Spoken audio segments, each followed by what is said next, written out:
Welcome back to the Reconnection podcast with Dr. Michael Barta. This is the beginning of a special three-part series focused on how to begin healing your relationship after betrayal. In this series, we're going to talk honestly about what betrayal does to a relationship, what actually creates healing, and why so many couples continue struggling even when both people desperately want things to get better. In today's episode, Dr. Barta is going to discuss one of the most important truths after healing from and after betrayal. Stopping the behavior is not good enough. Before a relationship can truly heal, the person who created the betrayal must begin understanding the deeper cause beneath the behaviors themselves. Dr. Barta, thank you and welcome back to the Reconnection podcast. Well, thank you. And thanks for having me. I think this conversation is incredibly important because many couples spend years trying to heal the relationship while really, truly never understanding what caused the betrayal to happen in the first place. And when we do not understand the cause, we're going to end up focusing only on trying to control behaviors instead of what's actually driving them. That seems to be one of the biggest misunderstandings in recovery. Many people, believe that if the behavior stops, healing should naturally happen. Why is stopping the behavior alone not enough? Well, because the behavior was never the actual problem. The behavior was actually an attempt to solve a problem. And that's the massive difference. Most compulsive behaviors develop as ways to regulate emotional pain, disconnection, shame, fear, loneliness, inadequacy, stress, or internal chaos within the nervous system. The behavior becomes an attempt to escape, numb, or soothe. It's an attempt to control or temporarily feel something different. So if someone simply stops the behavior, right, without understanding why they needed the behavior in the first place, the underlying system is going to remain unchanged. That means the emotional avoidance remains unchanged. The nervous system dysregulation remains unchanged. The disconnection remains unchanged. And the relationship patterns are going to remain unchanged. And eventually, the struggle is going to return because the cause was never healed. So, in many ways, the behavior is more of a symptom than the root cause. It is, exactly. And for years, treatment centers have focused only on behavior management.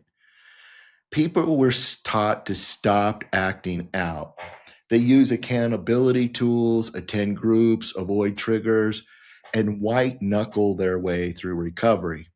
And while some of those things can help temporarily stabilize the behaviors, many people will remain emotionally disconnected and shut down. They're going to remain avoidant, defensive, and controlling, or capable of real intimacy. That's why I built the Reconnection model. For years, I watched people work endlessly to stop behaviors while they never understood why they were doing them and the cause beneath them. And the behaviors were never the actual problem. They were survival strategies attempting to solve something much deeper.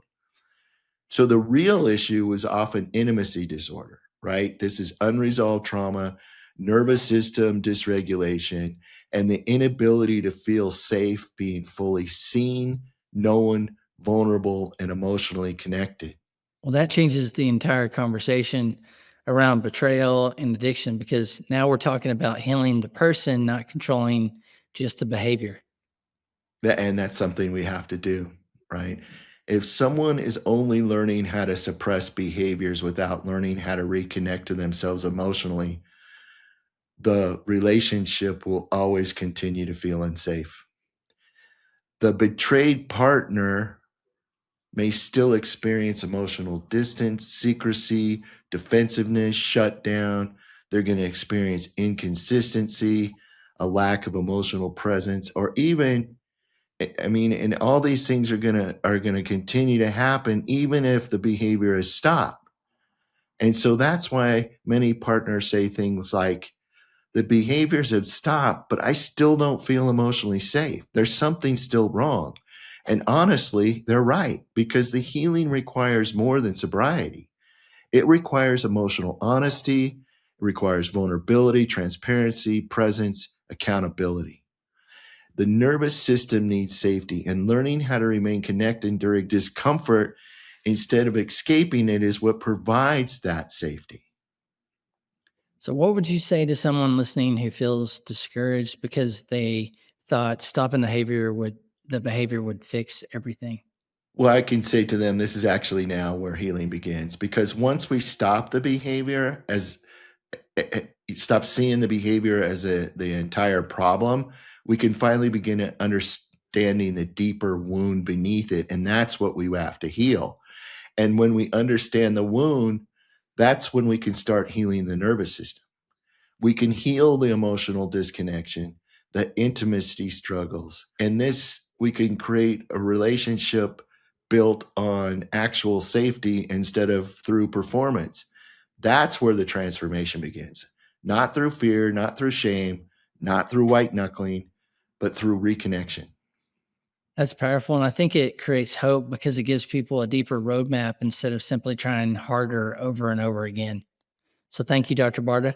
And thank you for joining us for episode 1 of our 3-part series on helping a relationship heal after betrayal.